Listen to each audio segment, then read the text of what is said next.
The next item on the list, the audit list, is data consistency.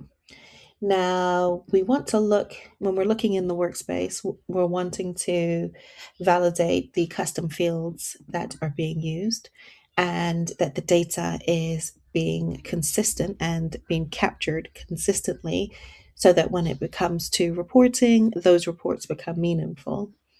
This particular team was using subtasks, where a custom field would have been more appropriate and descriptive, and then we'd be able to pull out the reporting based on those custom fields.